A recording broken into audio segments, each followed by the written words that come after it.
Hey guys, what's up? Welcome to my channel, Handsome Blader. And before we start this video, you may know that I haven't been posting for 3 weeks, but I can assure you in that 3 weeks, I've been doing a lot of research, I've been doing a lot of ordering, and, well, today's going to be a pretty action-packed video.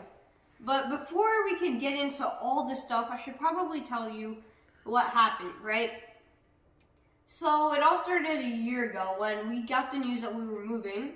So I was originally like, nothing's gonna change, I'm just gonna carry all this stuff over. It's gonna be awesome, I'm gonna play outside more. But then, I learned that my room was gonna be bigger and I got so many ideas. I was like, oh, I could do this, I could do that, I could do that. And then I eventually ended up asking my dad for something that I knew I would never get in my entire life. A gaming PC. And he said yes, to my surprise.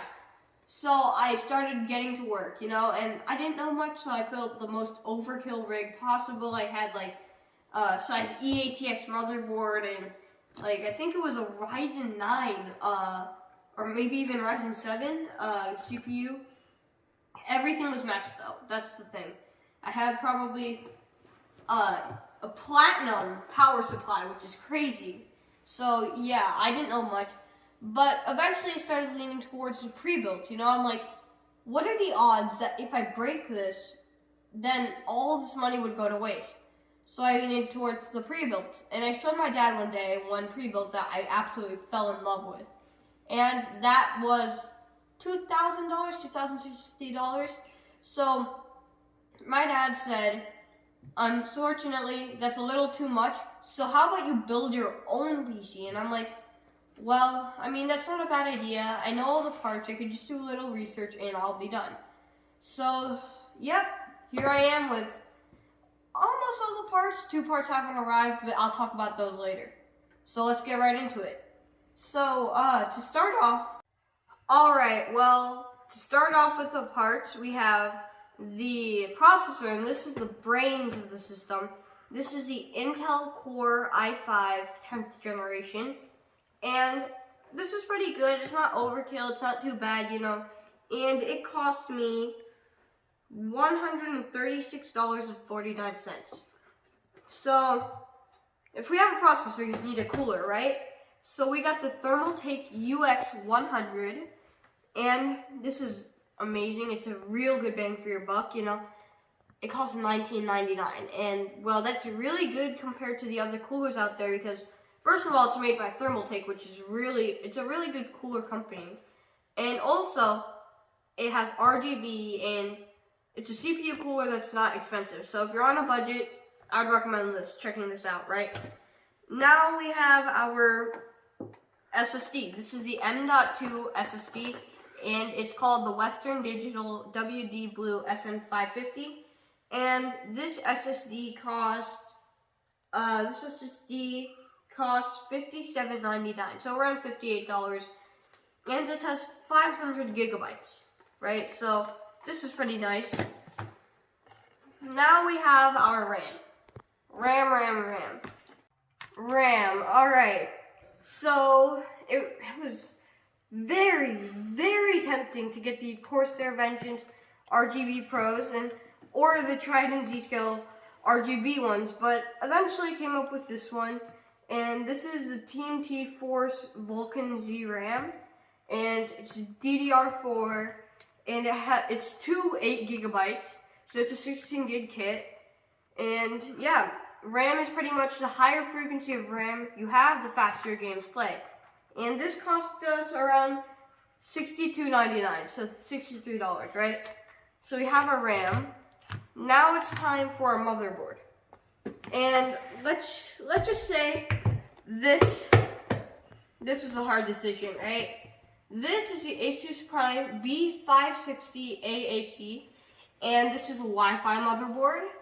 And some things I like about it is, well, if you look on the back, since we have a 10th generation CPU, right, the first M.2 slot will be disabled, so unfortunately we can't use a heatsink there. But on this motherboard right here, it says you can use a heatsink below.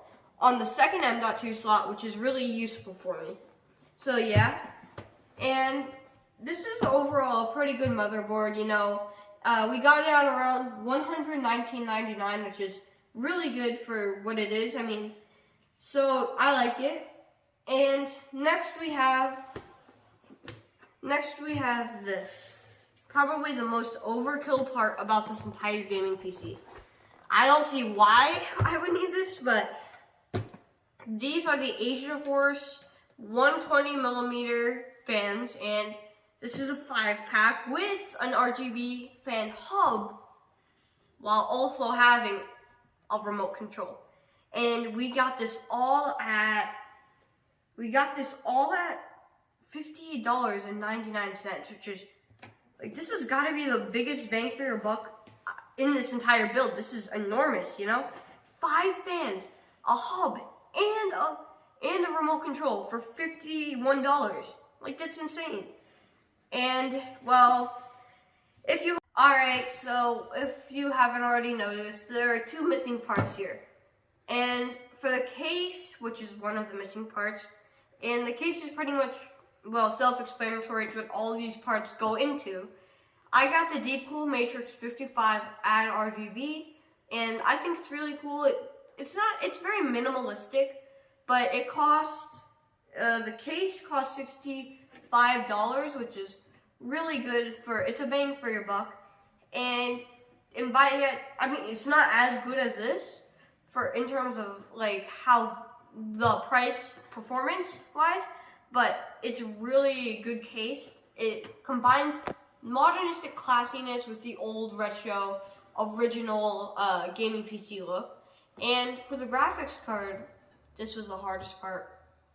I wanted so badly just go on Craigslist and order an RTX 3080 or 3090, and I tried so hard to find at least a 3050 or at least a ray tracing card. Unfortunately though, I couldn't, so I settled with the RTX, the GTX, the NVIDIA GTX 1650 Super, and I was actually leaning towards the Radeon RX 5600 series. So yeah, I looked on reviews though, and those are just overall bad cards.